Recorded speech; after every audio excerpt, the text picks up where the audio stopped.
말씀과 예화, 노아와 홍수. 오늘의 말씀. 그러나 노아는 여호와께 은혜를 입었더라. 창세기 6장 8절 말씀. 처음 사람 아담과 하와의 자녀들이 점점 많아지면서 땅에는 사람들이 늘어나기 시작했어요. 하지만 사람들은 어릴 때부터 마음으로 생각하고 행동하는 모든 것이 악해져 세상은 점점 죄로 가득 차게 되었어요. 하나님은 그 모습을 보시고 마음 아파하시며 사람을 만드신 것을 후회하고 슬퍼하셨어요. 그래서 비록 하나님께서 창조하신 세상이지만 땅 위에 있는 사람과 모든 생명들을 쓸어버리기로 결정하셨어요. 그러나 노아라는 한 사람은 달랐어요. 그는 죄에 물들지 않고 하나님 앞에서 올바르게 살아가는 사람이었어요. 하나님은 그런 노아를 살리기로 하셨어요. 하나님은 노아를 부르셔서 앞으로 일어날 일을 알려주시고 아주 큰 배인 방주를 만들라고 하시며 그 모양과 만드는 방법까지 자세히 가르쳐 주셨어요.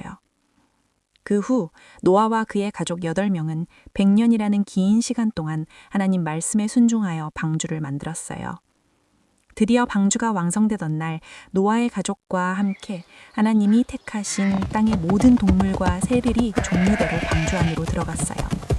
그리고 7날이 지난 후 비가 40일 동안 밤낮으로 쏟아지기 시작했어요. 결국 세상에서 가장 높은 산까지 물에 잠기고 방주 밖에 있던 땅 위에서 코로 숨쉬는 모든 생명은 사라지고 말았어요. 시간이 흐르면서 물은 점점 줄어들었고 방주는 아라랏산에 멈추게 되었어요. 땅이 완전히 마르자 하나님 말씀에 따라 노아와 그의 가족 그리고 동물들이 방주 밖으로 나오게 되었어요. 노아는 하나님께 제단을 쌓고 감사의 제사를 드렸어요. 하나님은 노아의 제사를 기쁘게 받으시고 약속하셨어요. 다시는 사람의 죄 때문에 세상을 물로 심판하지 않겠다고 하시며 그 약속의 표시로 하늘에 7색깔의 무지개를 보여주셨어요.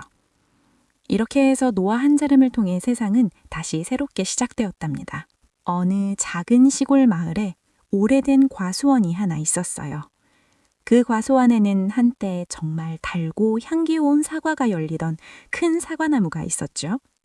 하지만 세월이 흐르면서 병이 들기 시작했어요. 가지들은 점점 말라가고 열매는 썩고 나무 전체가 죽어가는 것처럼 보였어요. 사람들은 고개를 저었어요. 이 나무는 이제 끝이야. 다 베어버려야 해. 그때 한 늙은 농부가 다가왔어요. 그는 나무를 한 바퀴 천천히 돌며 유심히 살펴보았어요. 그리고는 조용히 말했어요. 아직 다 죽은 게 아니야. 사람들은 놀랐어요.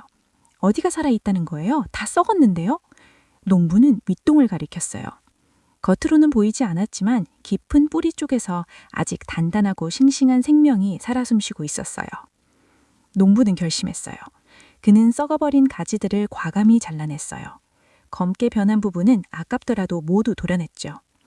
그리고 살아있는 뿌리에서 건강한 가지 하나를 조심스럽게 살려냈어요.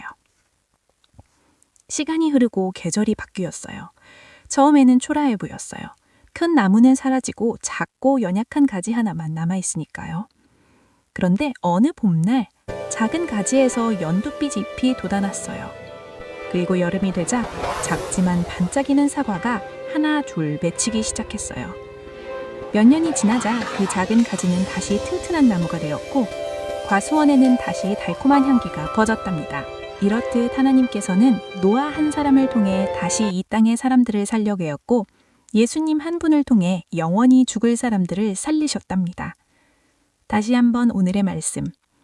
그러나 노아는 여호와께 은혜를 입었더라. 창세기 6장 8절 말씀.